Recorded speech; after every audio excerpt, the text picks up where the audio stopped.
আমরা এখন বর্ণ পরিচয়ের দ্বিতীয় ভাগের জ ফলা পাতা আমরা পুরো পড়েছি। এবার আমরা র ফলা যে পাতাটা আছে সেই পাতাটা একটু দেখে নেব কিভাবে পড়বো বা কিভাবে পড়লে আমরা বুঝতে পারবো। তো র ফলা চিহ্ন হবে এইটা, র ফলার চিহ্ন।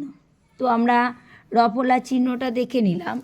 তো কোনো বর্ণের পরে যদি র থাকে, অর্থাৎ ক এর পরে যদি র থাকে তাহলে সেটা কি হবে?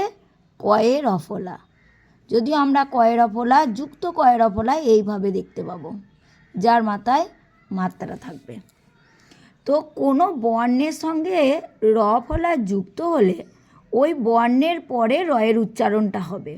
আর কি, বর্ণটি উচ্চারণ করতে সাধারণত যে সময় লাগে তার মধ্যেই রয়ের উচ্চারণ সম্পন্ন করতে হবে। কীরকম? যেমন বক্র, বক্র কথাটা একবারে রয়ের উচ্চারণটা কয়ের সাথেই হয়ে যাবে। লেখার সময় সাধারণত বর্ণের নিচে আমরা কি করব? দেখো, র ফলাটা বর্ণের নিচে যোগ করেছি। তো আমরা যদি এরকম গ যুক্ত র লিখি তাহলে কি করব? এই যে গ লিখলাম, এই গয়ের নিচে আমরা র ফলাটা যোগ করব। তো আমরা দেখতে পেলাম যে এখানে র ফলাটা কি হচ্ছে? বর্ণের পরে র থাকলে সেক্ষেত্রে আমরা র ফলা করব। আর কি, এই র ফলাটা নিচেই যুক্ত হবে, বর্ণের নিচে। তো আমরা এইভাবেই দেখতে পারি, হ্যাঁ, যে ঘয়ে র ফলা, ঘ যুক্ত র সমান কি হবে? ঘয়ে র ফলা।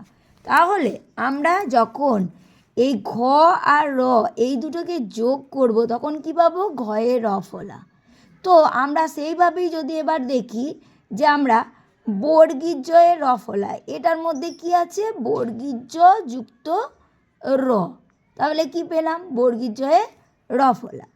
তালবস্য র ফলা, তালবস্য যুক্ত র। তো আমরা এখানে আরেকটা বিশেষ জিনিস জেনে নেব যে আমরা কি, এই যে বললাম বর্ণের নিচে র ফলা যোগ করব। ত এবং ভ, এই যে বর্ণ দুটো বললাম, এর সাথে র যোগ হলে এই চেহারাটা বদলে যায়। কীরকম দেখো, ত যুক্ত র কি হবে? তয়ে র ফলা, এইভাবে হয়। কিন্তু না, আমরা এইভাবে লিখব না। আমরা কীরকম লিখব? এই যে এ লিখলাম, এর মাথায় মাত্রা দিয়ে দিলেই কি হবে? তয়ে র ফলা। আরেকটা দেখো, ভ যুক্ত র কি হলো? ভয়ে র ফলা, এইভাবে। কিন্তু আমরা এইভাবে লিখব না, আমরা ভয়ে র ফলা এইভাবে লিখব। তো আমরা কি দেখলাম আজকে? র ফলাটা কয়ের সাথে, অর্থাৎ কোনো বর্ণের সাথে র যোগ করলে আমরা কি পেলাম? র ফলা পেলাম। এই র ফলাটা বর্ণের কোথায় যোগ হলো? নিচে যোগ হলো।